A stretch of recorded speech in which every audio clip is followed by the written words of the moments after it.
Ongi etorri guztioi, Arnaldo Otegik estatus berriaren akordiorako ambizio nazionala eskatu du gaur Euskadi Irratian. EH Bilduren idazkari orokorrak iritzi du Aitor Esteban EAJko Euskadi Buru Batzarraren presidente izendatu berriak erakutsitako zuhurtziaz gain ambizio nazionala behar dela une honetan. Euskaraldia ekimenaren barruan 83 herritan ika egitera animatu dituzte herritarrak. Zirika taldeak antolatuta, itanua plazaratu eta hizkuntza ohitura berriak sortu nahi dituzte. 9 urteko ibilbide judizialaren ondoren, auzitegi konstituzionalak gurasosi arrazoia eman dio. Ondorioz, Zubietako erraustegiaren ingurumen baimena legezkoa den ala ez erabaki beharko du Euskal Autonomia Erkidegoko auzitegi nagusiak. Eta Basaurin Bridgestone enpresak 355 langile kaleratzeko asmoa duela jakinarazi du. Gurpil fabrikatzaile lantegiko beharginek langileen aurkako erasotzat hartu dute erabakia eta grebak deituko dituztela adierazi dute.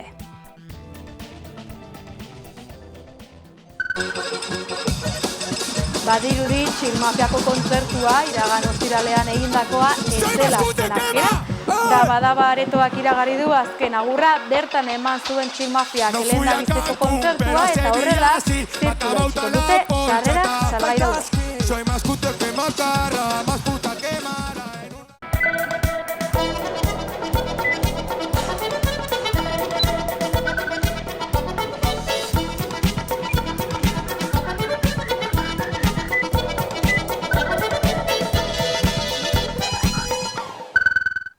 Mireia Epelde Euskal Herria Batera ekimeneko kideetako bat izan da Hamaika telebistako aktualitate solasaldian. Aberri egun bateratua gauzatzeko aldarria egin du Euskal Herria Baterak azken urteetan eta horretarako apirilaren 11an ekitaldia antolatu dute Donostiako Kurtxalean. Adi esandakoari. Kaixo guztioi eta ongi etorri. Aberri egunaren atarian gaude, 2025ko data gertu dugu. Azken hamarkadetan alderdi politikoek ez dute adostasunik lortu ekitaldi bateratu bat egiteko eta desadostasun hortatik haratago sortu zen ekimen bat Euskal Herria Batera izenekoa eta honi buruz hitz egiteko eta aberri egun bateratu baten zergatia azaltzeko daukagu hemen Mireia Epelde Euskal Herria Baterako kidea. Arratsaldeon eta mila esker etortzeagatik. Konta diguzu pixka bat hasteko jendeak kokatu dadin zer den Euskal Herria Batera, ze kontestutan sortzen den eta zeintzuk diren taldearen edo nondik norakoak. Euskal Herria Batera plataforma bada eta gure helburu nagusia da, zuk aurrez esan dezun bezala, alderdi politikoek bateratasunien aberri egune ospatzeko ezintasun horren aurrean inderramati nahi diouna, danak elkartuta, bai alderdi politikoek, baina baita herritarrak, batipat herritarrak. Zein urtetan sortu zen ekimena? Pandemia garaien izen zen, 2019 eta hortik pandemien hortan ikusi zen jake aberri eguneetan ezintzan ospau, konfinamentu ezala eta hortiken hasi izan sortzen movimentu bat herritarrai garrantzia eman eta alderdi politikoek, fundazioek eta abarrak danak barruen egongo ziren ekimen bat. Aurtengo ekitaldia apirilaren 11arako antolatu duzue, Donostian ospatuko da, Kurtsalean. Zenbagarren ekitaldia, 2020an sortu zinetela esan duzute, hau zein izango litzateke orduan 6garrena edo 5garrena? Ekimen bezala genuen alelena Donostien eintzan, gero Bilbon eintzan pasadan urtin eta aurten berriz Donostira gatoz. Eta nola planteatu duzute apirilan 11ako ekimena, zer konta dezaguk ez dugun horren inguruan? Pieza kultural bat egongoa, nun artista desberdinek parte hartuko ben, bai bertso aldetik eta bai dantza aldetik. Eta gero aurten kartelai ere garrantzi berezi bat eman nahi izen dio, eta Joseba Larratxok indu kartela, pasadan astelenien prentzaurrekoen aurkeztu zuen. Azaldu zituen zein izentzien bere ideiak eta nondi jozun. Eta, ekitaldien funtze hori izangoa, pieza kultural hori, eta gero, urteroko aldarrikapena, 2 hitzetan pixket laburtuko deuna, baina helburue berez da pieza kultural hori eta herritar danak elkartzeko aukera bat eukitzi. Hori, aipatu duzu kartela, martxoaren 24an aurkeztu zenutena, eta egileak aipatu zuen bezala, berak bere ideia zen tradizionaltasuna gaurkotasunarekin uztartzea. Zuek ala plantatzen dizute Aberri eguna, historikoki ospatu izan den zerbait bezala, baina egungo kontekstura ekarri beharko litzatekeen simbolo bat bezala? Bai, ze hasiera baten Aberri egune danak alkarrekin ospatze zeben, ez? 1918 danak alkarrekin ospau zeben, eta gero alderdi politiko bakoitzek berie ospatzen egon da, orduan bai nahi deuna da tradizio aldetiken hori ekartzea ez, zeatiken oindala urte batzuk bai baginen edo bazien gai danak batea ospatzeko, goazen gaurre danok geure indartsu edo geure bultzeka txikile jartzea hori egiteko. Baina kontotan hartu behar dugu, oindala 50 urteko testu inguru eta gaur egungo testu inguru ez diela igualak, ez? Orduan, danan arteko nahasketa orekatu bat esango genuke. Hala ere, bai daukazutela oinarri bezala, 78ko adibide hori, okerrez banago izan da ala ospatuan eta kontestu politikoa garaikoa zan bezala, ala ospatudan bakarra. Bai, nik dakitela behintzat, bai, eta aurreko urtien kanpo seliziozetan horratik egin genuen, ze garai hartakue danak alkarrekin ospauzuena, kanpo seliziozetan ospauzan, orduan nahi genuen foku ere pixket hor jartzie, guk bialtze genuen bateratasun mezu hortan, ez? Ordune ala intzeben, guazen berriz ari hortatik tiraita pixket. Hala ere, zuek aldarrikatzen dezutena da, Aberri eguna ez dara alderdi politikoena, baizik eta herriarena eta gizartearena izan beharko litzatekeela entitate hauena baino. Bai, guk aldarrikatzen duguna da gizabanakoek gea ez, baina gu gizabanako bezala baita ere representatze gaitu be, gure ordezkaritza bat daukebe alderdi politikoek. Orduan, ez da bakoitzek, iruditzen zaiguna da, bakoitzek ez duela bere kausa bezala hartu errez, baizik eta danon kausa bat bezala, eta gure ordezkaritza bat daukeben einien, importanti iruditzen zaigu bai behoiek eta bai babesle bezala azkegun fundazioeke horreukitzie eta jendiek ikustie benetan aurrea pauso bat eman deula, benetan importanti dela eta danok batea gaudela hontan. Eta zein da zuen irakurketa alderdi politikoek azken urteetan ekitaldi bateratu bat antolatzeko gai ez izan horrena? Zergatik orain arte ez dute lortu ados jartzea?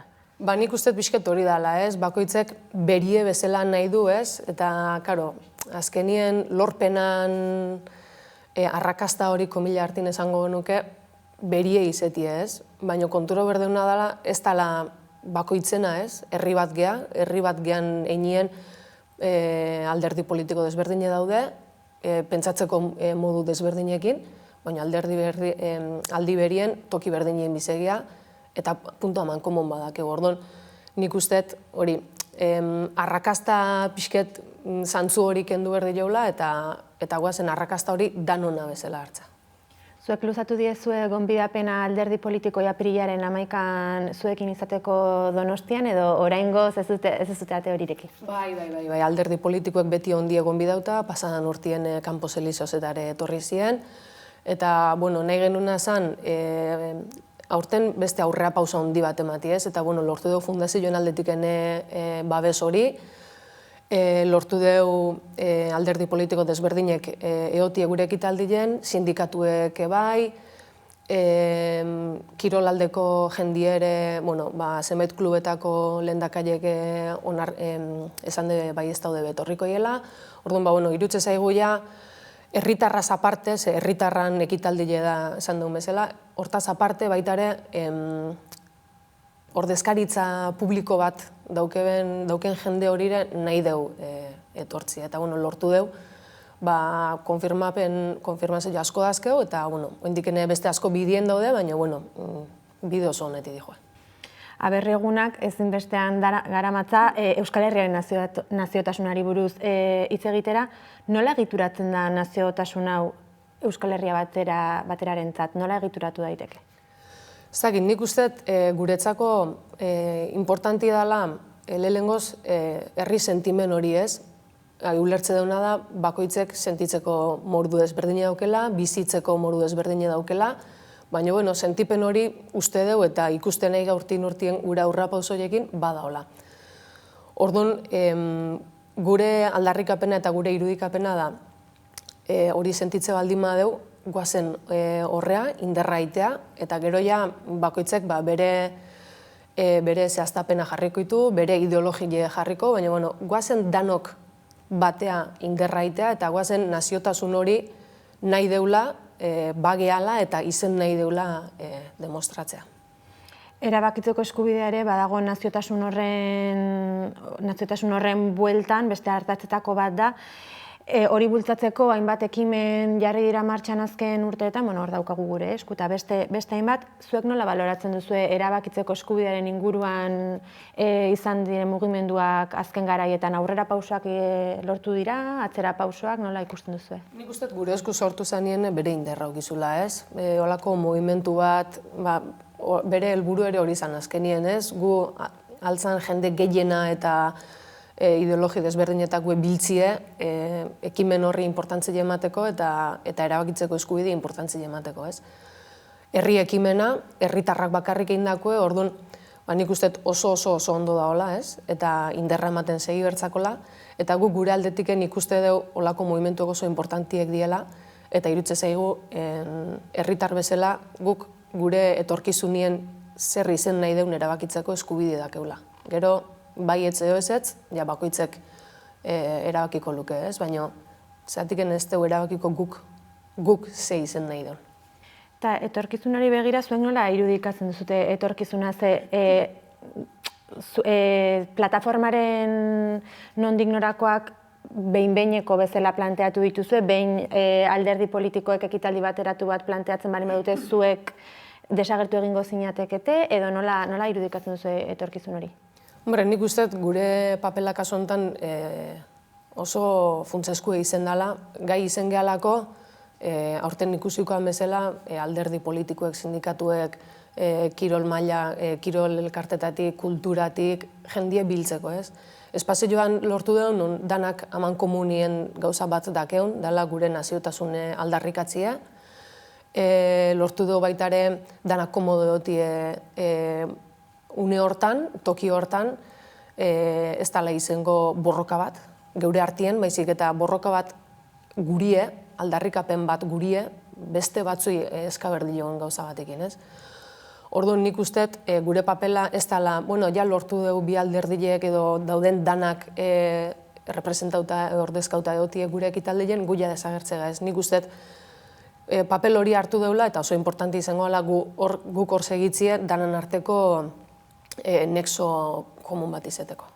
Orduan, plantatzen duzute etorkizunean, gizartera gile bezala zuen egitekoa mantentzen jarraitzea. Bai, printzipioz gure helburua da, honekin segitzie gure helburu bigarrengo helburu bat esango genuke ez, lehenengo esan aman komuneko espazio sortzi, guazen hau dana martxan jartzea, ez? Bigarrengo zati horiren ikustet importanti dela eta guretzat bati bat.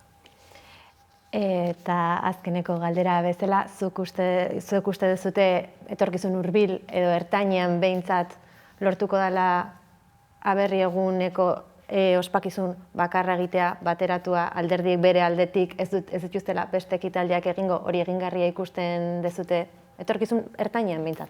Bueno, gure helburue hori da, ez? Aberri egune danok batea ospatzea. Gero alderdi bakoitzek bere ekitaldi egiten nahi baldin mau, bere eskubide osuen dago, gutako bakoitzeke bere modura ospatzi nahi du bezala. Baina bai, guretzako oso importanti dela eta gure helburu importantiena eta lehenengo koskan da ona hori da. Aman komunien espazioa sortzie, danok egun berdinien inderra emateko gure aberri egunei. Beraz, apirilaren 11an, Donostian, Kursalean, Euskal Herria Bateraren aberri egun ospakizuna, denok batera ospatzeko batera. Bai, eta gaina Kursaleko web horrien daude sarrerak, salgaiko milartin esango genuke, herritarrak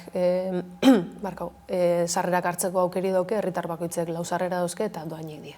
Zenbateko aforoa egongo da ekitaldirako? 600 pertsona. Eta gero gonbidapenak eman daude, eta gonbidapen horietatik haratago uste dugu herritarra ire eman bertzako dela, behoien espazioa importanti dela, orduan herritar bakoitzek lau sarrera hartzeko aukera edukiko eta ekitaldira etortzeko.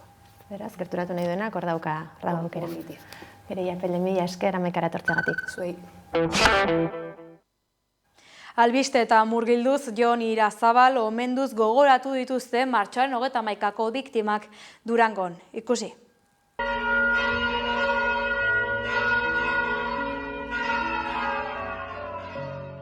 Laurogeta 8 urte bete dira tropa frankistek Durango eta Elorrio bombardatu zituztenetik. Eta urtero bezala, lore eskaintza egin dute Durangoko hilerrian biktimen oroimenez, eta ondoren oroitzapenezko prebeteroa piztu dute Andramari elizan. Eskurdi plazan egin duten ekitaldian, Mireia Ekoro Iribe Durangoko alkateak memoria bizirik mantentzaren garrantzia azpimarratu du. Izan ere, adierazi du oroitzea ezinbestekoa dela horrelakorik berriz gertatu ez dadin. Arratzaldean Durangoko Andramariko elizpan egin dute oroimen ekitaldia, Gerediaga elkarteak eta Kriskitin dantza taldeak antolatuta Durangoko udalaren laguntzarekin. Aurtengoa berezia izan da bi arrazoirengatik. Oroimen ekitaldiaren 25. urteurrena izan delako eta abuztuan zendu zen Jon Irazabal Gerediaga elkarteko kideari omenaldia egin zaiolako. Bombardaketaren inguruan ikerketa zabala egin zuen Irazabalek. Durango 1926 kultur elkarteak urteetan batu eta orain garaia Durangaldeko ikusentzunezkoen biltegian dauden lekukotza batzuk berreskuratu ditu ekitaldian. Eta tartean Jon Irazabalen testigantza ere eskaini dute. Bertan azaltzen du berak bombardaketen ikerketa nola hasi zuen, zein oztopo bizi izan zituen edota oroimen ekitaldia egiteko arrazoiak zeintzuk izan ziren. Horrez gain, William Randolph Hearst kazetari amerikarraren 100 grabazio ezezagun digitalizatu eta argitara eman ditu Kaliforniako Los Angeles Unibertsitateak. Espainiako Gerra Zibilari buruzko irudiak dira. 1927ko udaberrian grabatu eta orain arte ikusi gabeko irudiak ere erakutsi dituzte Durango, Zornotza eta Gernikako irudiak. Oi Picassoren zezentzarroni gaur behondino nun nagon, Gernikan fama zelan gailortu ikasi jeuan Durangon.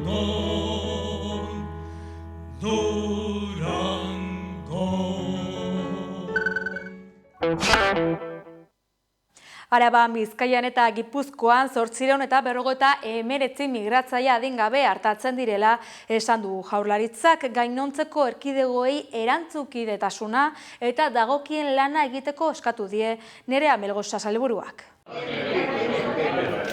Eusko Jaurlaritzak adin txikikoi buruzko datuak igorri dizkio Espainiako Haurtzaro eta Nerabezaro Ministerioari. Araban, Bizkaian eta Gipuzkoan 2025ko martxoaren 31 bitartean hartatutako laguntzari gabeko adin txikiko atzerritarren gehienezko kopurua 859koa izan da.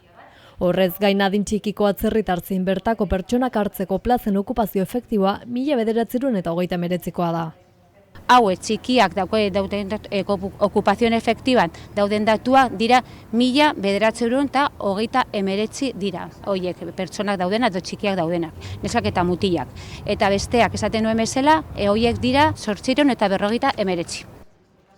Datu horiek dagoeneko bidalita daude Espainiako Ministeritzara. Jaurlaritzak eskatzen du erkidego guztiek konpromiso bera izatea adin txikiko atzerritarrak hartzerako orduan. Nerea Melgosa sailburuak erantzunkidetasuna eta dagokien lan egiteko eskatu die gainerako erkidegoei. Euskal Autonomia Erkidegoa dagoeneko egiten ari dela azpimarratuz. Martxoan atzerritarren legea moldatu zuen Espainiako gobernuak. Bakarrik daude migratzaile adingabeak autonomia erkidegoen artean banatzeko legaldaketa onartu zuen. Horren arabera erkidego bakoitzari zegokion banaketa aurreikuspena argitaratu zen hedabideetan. Aurreikuspen horien arabera Hego Euskal Herriko erkidego gobernu biek 252 adingabe hartuko dituzte, 164 Nafarroako gobernuak eta 98 Eusko Jaurlaritzak. Xabier Legarreta Jaurlaritzako gazteri eta erronka demografikoko sailburuordeak aktualitate solasaldian adierazi zigun datu hori ez dela ofiziala. Datorik ez dagoela, urten dizen datuak komunikabidetan urteko datu bati ez, eta momentu hontan erkide autonomo bakotsari tokaten askune da datuak aportatzea eta horren arabera gero atarako da kalkulu osoa, beraz, momentuz itxaronen behar dugu pixka bat. Jaurlaritzako hartarazi duenez aurroriek izan dezaketen arretarik onena behar dute. Euskararekin loturiko albistei dagokionez Nafarroan euskara sustatzeko ikerketa aurkeztu dute Eusko Ikaskuntzak eta Euskarabideak. Euskarari buruzko ikerketa berritzaile batek agerian utzi du hizkuntzaren eta euskal komunitatearen estimazio indize altua Nafarroan. Eusko Ikaskuntzak eta Nafarroko Gobernuak Euskarabideak euskara sustatzearen inguruan erresonantzia soziala lortu ditzaketen diskurtzoak biltzen dituen ondorioen txostena aurkeztu dute gaur Iruñean. Ikerketaren helburuan Nafarroako gizartearen errealitate soziolinguistikoa eta euskararen sustapenerako herritaren jarrerak aztertzea izan da. Ekitaldian Eusko Ikaskuntzako lehendakaria Ana Urkiza, Nafarroko Gobernuko bigarren lehendakariorde Ana Oiok eta ikerketaren zuzendariak parte hartu dute. Ana Oiok, Nafarroko Gobernuko Euskarako Kontseilariak ikerketaren garrantzia nabarmendu du. Euskararen sustapena Europako testuinguruan funtseskoa delako. Nafarroko Gobernuko lehendakariordea naizen aldetik, gure komunitatearen aniztasunaren isla izan nahi duen gobernu aurrerakoi baten izenean hitz egiten dut. Gizarte kohesiorako elementu gisa, euskararen aldeko apustua egiten duen gobernua orainaldiko eta etorkizuneko balioa gisa. Eta gainera, bizikidetza alde egiten duena, baita hizkuntzaren alde ere, pluraltasunaren eta aniztasunaren jakitun. Emaitzen arabera, Nafarroko biztanleen 63% euskararen sustapena babesten dute eta 52% euskal komunitatea erreferente positibo gisa ikusten dute. Ikerlariek Xabier Erizek eta Carlos Vilchesek ikerketaren emaitzak berritzaileak direla eta euskararen sustapenerako aukera berriak zabaltzen dituztela adierazi dute. Ikerketa honek beraz haien esanetan, ate berriak irekiko ditu etorkizuneko hizkuntza politika eta ikerketerako.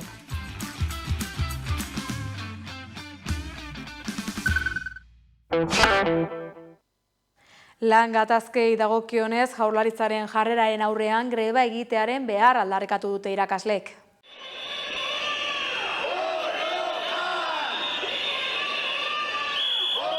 Korapilatzen jarraitzen du Euskal Autonomia Erkidegoko hezkuntza publiko ez unibertsitarioko lan gatazkak. Negozio saio berririk egon ez dela eta greba zikloari segida eman diote hezkuntza irakasleek, Steilas, Lab, Ela eta Komisiones Obreras sindikatuek deituta.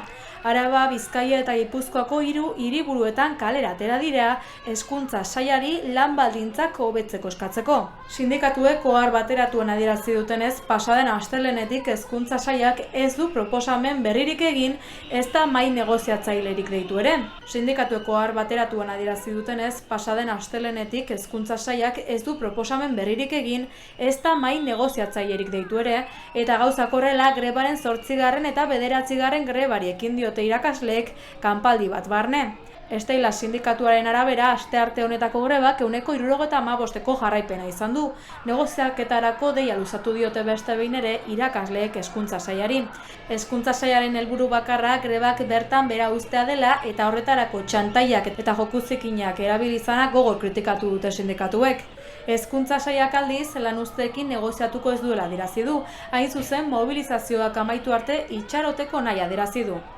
Gauzak horrela greba egitearen behar aldarrikatu dute sindikatuek, irakasleen aldarrikapenei erantzuna ematen ez zaien bitartean, kaleak betetzen jarraituko dutela adierazi dute. Era berean, 40 irakasle inguruk kanpaldia egin zuten bart gobernuaren egoitzaren aurrean Gasteizen eta gaur ere kanpindendak jarriko dituzte. Hezkuntza sailari lan itunerako proposamen sendo bat egitea galde egingo diote horrela. Bihar apirilak 2 mobilizazio bakar antolatu dute. Gasteizko Europa jauregian elkartuko dira goizeko 11:30. Ela eta Lab sindikatuek grebara deitu dute apirilaren 9 eta 10 Arabako egoitza eta etxebizitza komunitarioetan lehen lan hitzarmena lortzeko asmoz. Greba deitu dute apirilaren 9 eta 10 Arabako egoitza eta etxe bizitza komunitarioetan. Helburua lehen lan hitzarmena lortzea da, izan ere 6 urte baino gehiago daramate neurrien zain. 40 greba egunen ondoren, aurreko astean lehenengoz Arabako Foru Aldundiaren proposamen bat jaso zutela adierazi dute Elak eta Labek astearte goizean egindako prentsaurrekoan. Jasotako horretan, azaldu dutenez, negoziaziotik kanpo uzten dira euren aldarrikapen guztiak, soldatak eta lanaldia baino ez ditu aipatzen. Hori dela eta kontraproposamen bat bidali diete Aldundiari eta patronalei. Kontraproposamenak besteak beste soldaten igoera eta lan orduak murriztea eskatzeaz gain, gastu ekonomikorik ez dakarten hobekuntza sozialak ere lantzen ditu. Hala nola, lanaldi malguak, atsedenak asteburuetan eta diskriminaziorik ez egotea. Lehen lan hitzarmena lortzeko bide horretan ez dituztela inoren presioak eta santaiak onartuko aditzera eman dute.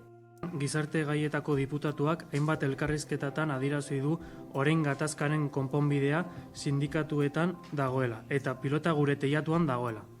Horrela, kontakizun faltsu bat sortu nahi da, non Aldundiak eskuak garbitzen dituen. Pilotak 6 urte baino gehiago daramatza Aldundiaren teilatuan.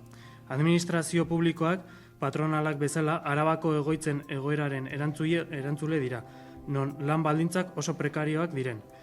Behingoz, sektoreko lan baldintzak hobetuko dituen Arabako lehen hitzarmena lortzeko garaia da.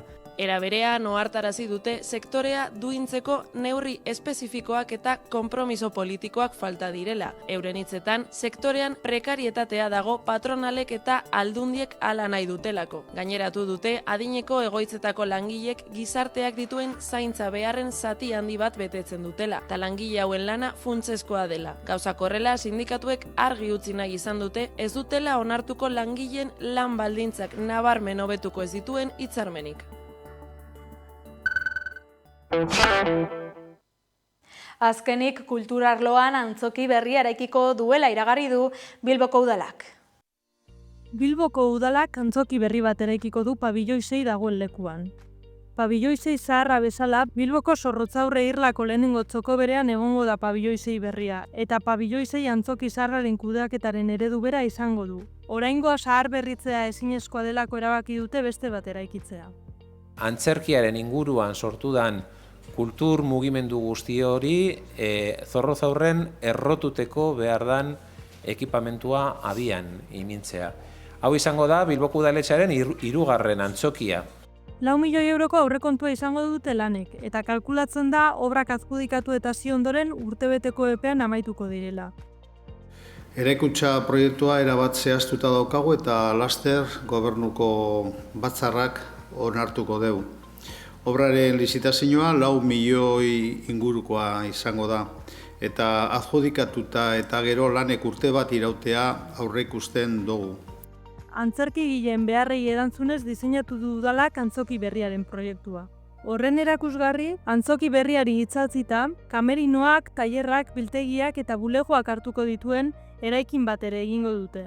Eta hari esker ia 500 metro kuadro irabaziko ditu guneak. Horren ondorioz, L forma izango du eraikin multzoak eta 1288 metro kuadro inguruko eremua guztira. Eraikin itzaltziak bezala pisolairu izango ditu antzokiaren eraikinak ere, eta 228 ikuslerentzako lekua. Gainera, armaien beko partea biltzeko aukera ere izango da antzoki berrian. Volumen barri bat erantziko jako ekealdean volumen nagusiaren osagarri lez. Holan, etorkizuneko 6 pabioiak L itxurako gorputz arkitektonikoa eukiko deu. Antzerki programan ez da etenik egongo gainera.